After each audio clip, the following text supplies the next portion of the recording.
We've been in school a couple of weeks now, and I feel like we really do have a good rhythm going already. So I'm going to share what that's like. We don't schedule down minute to minute, but we've got more of a routine that we stick to, and I'm looking forward to sharing it here with you. Hi, I'm Jamie, and this is Simply Learning Together. I am a homeschool mom of four. I have an 8-year-old, a 6-year-old, and a 3-year-old, and an almost 2-year-old. I love talking about homeschool here with you guys. I've enjoyed connecting with you as you comment on my videos. It's been so fun getting to know you. You know, I remember when I first started homeschooling and the schedule was kind of frightening. What was I going to do in our day? It was really helpful to see how other people did it. A variety of ages, multiple children, all kinds of ways that people can schedule. And looking through those and studying those and researching those, you realize everyone does it different. But that's good. That's what it's supposed to be. You're supposed to be doing what's right for your family. So while making this video, I am not sharing my schedule to tell you that it's the right way to do it. I'm sharing in hopes to give you just some ideas of how to move things around in case you're in that research zone trying to figure out how you want to schedule your day. So, like I said at the beginning of the video, we do not schedule minute to minute. I am going to kind of give you like a time that it may be, but it's just not always that time. I'll just kind of go through the day, letting you know some of our day-to-day life things, but also what we're doing for the actual schoolwork. Jumping in, I should start with saying we are morning people. I love getting up in the morning, and my kids get up early, and it's just a habit. So we're usually up anywhere from 6:30 to 7:30, and that's an hour. We don't set alarms unless we have somewhere to be. Someone is going to get up in that amount of time, and I'm usually getting up with them. I try to have a minute to rest. I want to drink my coffee and I read a devotion, but I try not to rest too long. I can sometimes get in this lazy state where it's hard for me to get going. So I really set a goal between 7 and 7:30. I need to be moving. And that's more just a personal preference. That's when I cook breakfast. So some days it's just easy like toast. Other days I'll make something different like pancakes. I set up a meal plan and I kind of go by that. When we're finished with breakfast, that's when we start our morning chores. My kids each have a morning checklist and I put it in a little dry erase pocket, and it just kind of hangs in the kitchen because that's normally where I'm at most of the morning cleaning up. They go through the checklist to get ready for the day. So they're getting ready processes on their checklist, like getting dressed and brushing your teeth, but there's also a couple of things that they do for their chores. I like to start with a clean home, and so we rotate weekly who helps clean up the kitchen and who helps clean up the living room, and then they're both picking up their room in the morning. So that just starting with a clean, fresh house is just so refreshing. I just feel like it makes our day start so much nicer, and I feel a weight off. So we all work together to clean the home. I try to do the same kinds of things on their checklist so that I can set a model. So for example, they have tidy room and make their bed. I never made my bed for years. It's just not something I did. But when we really started getting into this, I wanted to set an example. And so now I try to tidy my room and make my bed as well so that we can all kind of function on that same path. And I think that's really helped when they see me doing that. And I don't make my bed look fancy or anything. It's kind of just like throwing the blankets up and putting the pillows up, and that's what I expect from them too. After our morning chores, sometimes morning chores go quick. My kids are like on top of it and they are just go, go, go. Some days it takes reminder after reminder after reminder, and we've been doing this checklist for years. So, you know, it just depends. A little tip, whenever I am struggling in the morning during this chore time, I always just put on worship music in the background because it just keeps my mind right and helps me be patient. So that's just a random little tidbit for you. After morning chores, we do our morning time. A lot of people refer to this as morning basket, and I'm actually going to be working on a video about morning basket, so I can link that here when that's ready. During morning basket, we all sit together in the living room, and I like to start that around 9 o'clock. Some days it'll start at 8:15. Some days it'll start 9:30. But if it's around the 9 o'clock time, then I feel like we're on track for the day. In our morning time, we are learning a lot of things together as a family. We are reading our Bible devotions, but we're also taking care of our science and history. And we loop science and history weekly. So or whenever the unit's done. So it could be a week, it could be like 10 days. So we'll do science in our morning time, and then the next week rotation, then we'll work on history. So that's just to kind of throw in some subjects so you can see when those get completed. After morning time, we have a little break. And by little, I mean it is little. It's basically enough time for the kids to clean up, wiggle around a little bit. I try to push them outside if I can, but when it's super hot, like right now in the summer, I just will let them play freely in the house. And this basically allows me to finish up anything I need to do, make a second cup of coffee if I want, and I get ready for a one-on-one lesson with one of my children. As I prepare for that, they kind of have a minute to wiggle. My first one-on-one lesson is with one of my daughters. We do her math in the morning. I hoped to have completed all of the subjects while my baby napped in the afternoon, but it wasn't working for us. To do math so late in the afternoon was really hard for her. And I completely can relate, because that's, that 3 o'clock crash, that 2 o'clock crash, it was tough. And so we have swapped it to where we are now doing it first thing in the morning. So I work with her one-on-one, and I am currently training my oldest daughter, and I say training because it's a work in progress. This is not something that just comes naturally to the oldest child. But I am working with her on watching my 2 little ones. So while I'm working one-on-one with my child for her math lesson, my oldest is playing with my 2 youngest. Sometimes I'll give them something to do. Other times I might let them go outside. After we complete our math together, then we have another break. And once again, this is kind of just short enough to clean up, wiggle around, and get ready for the next thing. The next thing for us is independent work time. And the independent work time I set up so that my 2 oldest girls can work on something by themselves. My daughter consistently works on her math and handwriting. I just leave it for her and tell her what she needs to do.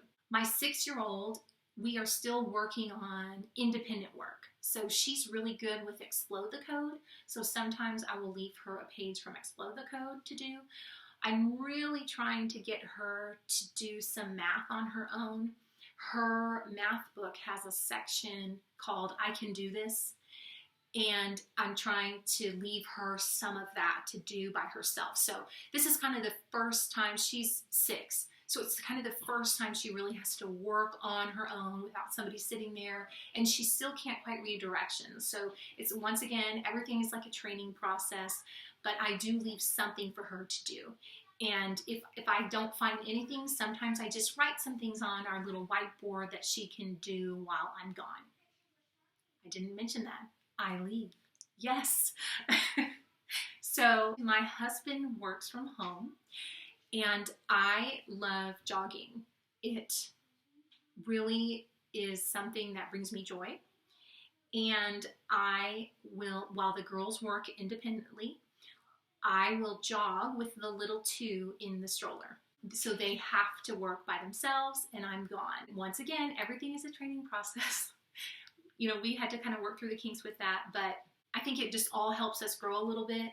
I kind of get a refresh for the morning to keep going, and they are learning to work independently. And my little 2 gets some outside time. Now, if you did not want to go and exercise at that point, I think it would be a great time for a family walk or something like that. I just think it's super important that you're getting outside during the day, and that's kind of my time to do that. And I tell the kids when their independent work is done, they go outside and they wait for me. And so, we're trying to get outdoors as much as we can. We're all happier the more time we spend outside. And I've learned that over the years. That sunshine is good for your bones. Okay, so we finished independent work. I finished my jog. this point, it's around 11 or 11:30, and that's when I start getting lunch together. If I want the kids to watch some sort of educational video, this is usually when I show it while I'm preparing lunch. So for example, this week we're studying space, so one day this week I put on the Magic School Bus Lost in Space. And so that's kind of while I'm preparing, they can watch that. It goes with what we've been learning, and then we can eat lunch. And sometimes we'll kind of set out a picnic if we need to finish the video or something. After lunch, my youngest will take a nap. This is around 12 or 12:30. I'll put him down for a nap, and I'll start with my big kiddos right away. I work with them one-on-one separately. I've just learned that when we're together, if I'm doing something at the same time, they're so distracted. And so I don't know if that's an age thing or just a personality thing. It's easier and we can get more accomplished if I just work with them one-on-one. So I'll work with one while the other one plays with the little sister, and then we'll switch. So at this point, I usually start with my 6-year-old because I'm trying to get the early afternoon. I don't want to get too late in the afternoon. We do her logic of English. I work with her, and then they switch. Then I work with my oldest. We are checking her math. If there's something that I needed to explain to her, I do it during that time. And we also do her language arts together. The working together, one-on-one, switching, that takes anywhere from an hour and a half to 2 hours. And we're not rushing, we're kind of taking our time. It is very much, we give ourselves the space to do what we need to do. After I do my one-on-one lessons with them, we have quiet time. All of my children go to quiet time. Nobody naps, except my baby. I could make a whole video about quiet time, and maybe one day I will, but it is so beneficial for our family.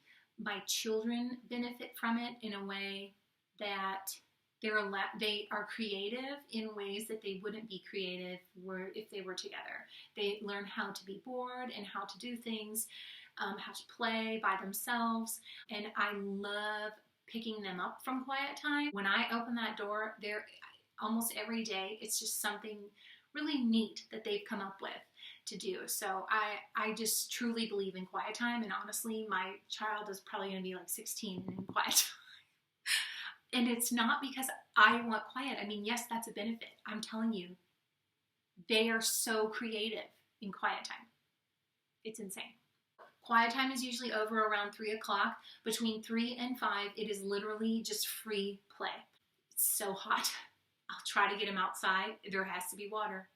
We'll usually take care of our garden, or we'll let our chickens out, or, we try to get outdoors, but it's just a free time until I start getting ready for dinner. We eat dinner together as a family, and then after dinner, once everything's cleaned up, our family routine is we usually watch a show together. Around 7:30, we get ready for bed, and we don't go to bed right away. In the last year, I have switched our read aloud time to right before bed, and it has been wonderful. We read more, and we can actually finish books because we go to bed every night, and so we can read every night. And so I will read for about 30 to 45 minutes with the kids, and then they'll read. They have silent reading time, and then they'll go to bed. So, it's it's probably like an hour of time that bedtime reading time takes up, which I know is a long time, but for us, it's still part of our school. I mean, life is school at this point. We are still learning, reading together, spending time together, enjoying one another. And that's it. And then we wake up in the morning and we do it all over again. This is on a day when we are home and nothing is happening. Nobody has a lesson. Nobody has a program they have to get to. So there are days where it kind of changes up. The other thing is I am flexible. I change things as I want to. 6 weeks from now, it's probably going to be different from this because something is happening in our life to kind of make it where, okay, this doesn't work at this time anymore. We need to switch it. So our rhythm is consistent for a while, but it is also changing. And it changes with the seasons too. When I had infants, my schedule was so different compared to the ages that they are now. I think it's important to be flexible with the schedule that you make. And I think it's important to not schedule every single minute. You'll notice there were lots of little bitty minutes in there, break times, and our afternoon is pretty much free. And that's because I want to have that space in case there's something else we want to put in. Maybe that's a trip to the library. Maybe that's a craft that I've come up with. Maybe that's a science experiment, or it could be anything. But I have all these spaces, and our afternoon especially is very open so that we can do whatever we want to do during that time, and it doesn't feel like we're having to squeeze anything in. So that's it. I'd love to know if your schedule is similar in any way. You know, you can learn so much from the community on here, so let me know what's going on at your house. Maybe I'll kind of get a light bulb and think, oh, that would work better for me too. So leave a comment. Let me know about your routine. What is your favorite part of your routine? How do you make things work out for you guys? And just thanks for being here.